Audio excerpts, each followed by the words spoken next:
Yep, happy Halloween. Thanks for joining me today. My name is Erin Barker and I'm an independent Stampin' Up! Demonstrator.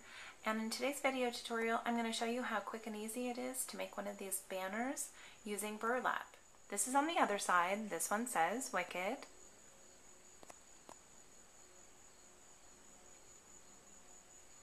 And this little picket fence that you see here, this is just above my cabinets in the kitchen.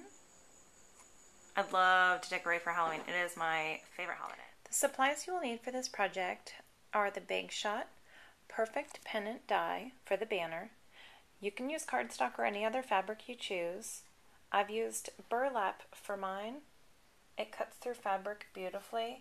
The one thing I'll note is burlap is pretty linty, so when I was done with making the banners, I had to vacuum it.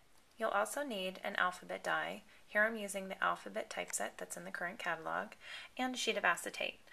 On the die, I ran a piece of cardstock through so you could see how small the letters are. You're basically going to cut out the acetate to create your stencil, and you'll see what I mean in just a moment. I suppose you could use cardstock if you wanted to. I chose to use acetate so I can wipe off the paint, store these in a little baggie, and use them over and over. So here's the W, and it's so much easier to see. This one I've already painted.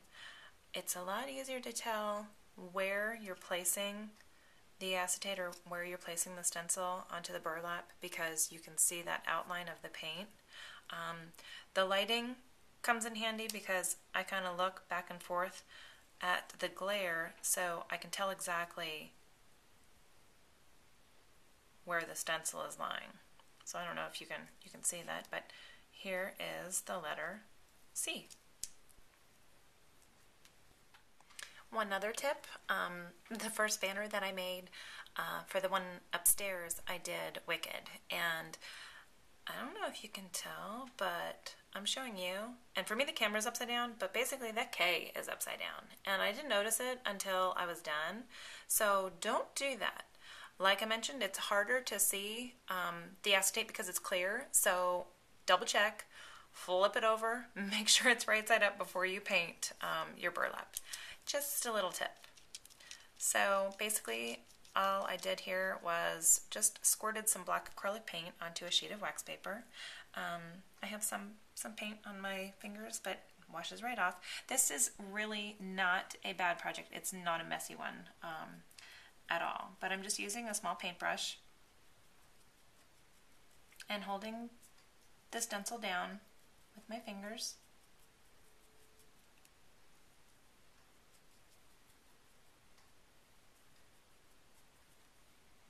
and coloring the image in. You don't have to watch me do all of that. You get the idea. For any letters that you cut out that have a hole in the middle, for example, this R, the D on the word Wicked, and here the O, what I did was just applied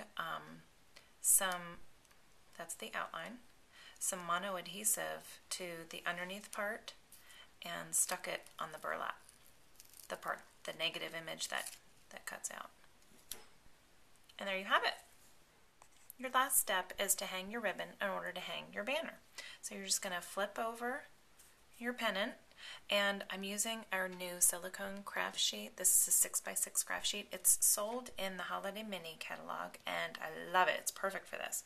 I've also got a low temperature heat gun because you don't want to burn your fingers. And you'll just apply a little thin strip of glue. And because it's low temperature, it really doesn't get that hot. So don't be scared. Just press it in place. It kind of sticks to your fingers a little bit. And there you have it. We're all set. I will show you what it looks like completed in just a sec. And there it is, all finished on a grungy window that I repainted. That vinyl decal is a retired product that Stampin' Up! Used to sell. If you have any questions, please let me know. Thanks for watching. Bye-bye.